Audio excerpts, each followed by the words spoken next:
आज की कक्षा में हम लोग पढ़ेंगे नहीं, बल्कि आज कुछ शिक्षाप्रद बातें मैं बताने वाली हूँ जिससे आप सभी प्रभावित होंगे।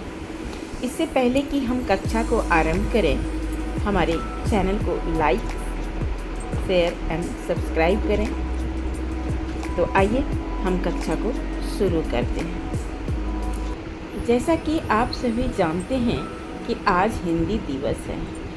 प्रत्येक वर्ष 14 सितंबर को हिंदी दिवस मनाया जाता है। 14 सितंबर हिंदी देश की आन है, हमारी पूर्वजों की सम्मान है। आज विश्व के अनेक विश्वविद्यालय में हिंदी पढ़ाई जाती है। 1950 से हिंदी भारत की राजभाषा है। विशेष बात यह है कि इसमें जैसा बोला जाता है वैसा लिखा जाता है।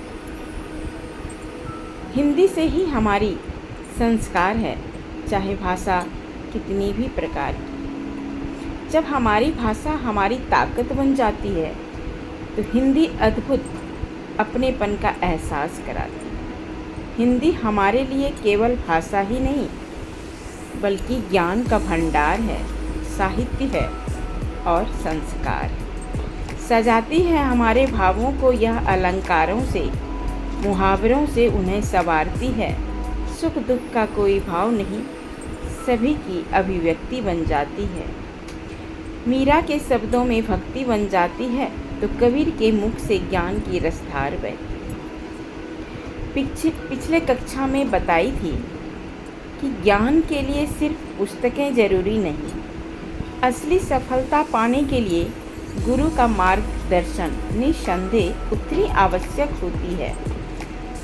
लेकिन यह बात भी उतनी ही सच है कि जब तक शिष्य खुद प्रयत्न नहीं करता, तब तक सफलता उसे नहीं मिलता। उनके प्रयासों से ही उसकी सफलता कदम चूम पाती। इसलिए अगर शिष्य प्रगति की ओर बढ़ता है तो उसका श्रेय गुरु को मिलता है।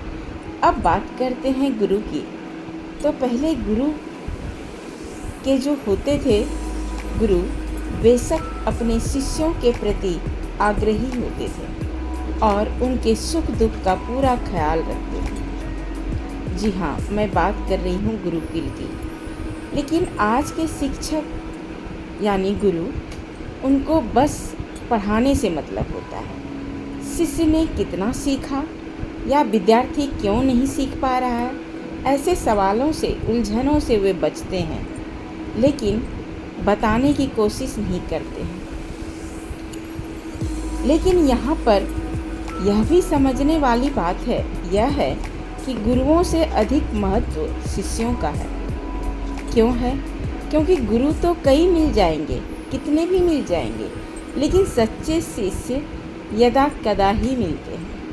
अगर सच्चा शिष्य मिल जाए तो उसे यदि झूठा गुरु भी मिल जाए तो वह उसके माध्यम से सत्य तक पहुंच जाएगा।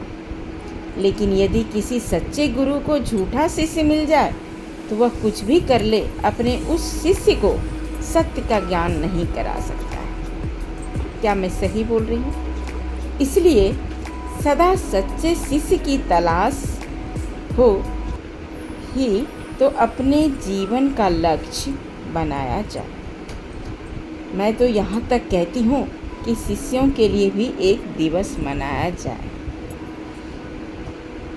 अंत में आपसे विदा लेते मैं यह कहना चाहूँगी कि गुरु का काम पढ़ाना होता है, लेकिन शिष्य अपनी मेहनत से ही सफल होते हैं। तो अपनी सफलता हासिल करने के लिए आपको अपनी परिश्रम करनी होगी। तो आज के लिए इतना ही। अगर मेरी बातों से आप सभी प्रभावित हुए हैं तो इसे दूसरों के साथ शेयर कीजिए ताकि वो भी प्रभावित हो सकें। तो आज के लिए इतना ही। मिलती हूँ अगली कक्षा में। तब तक के लिए take care and bye bye.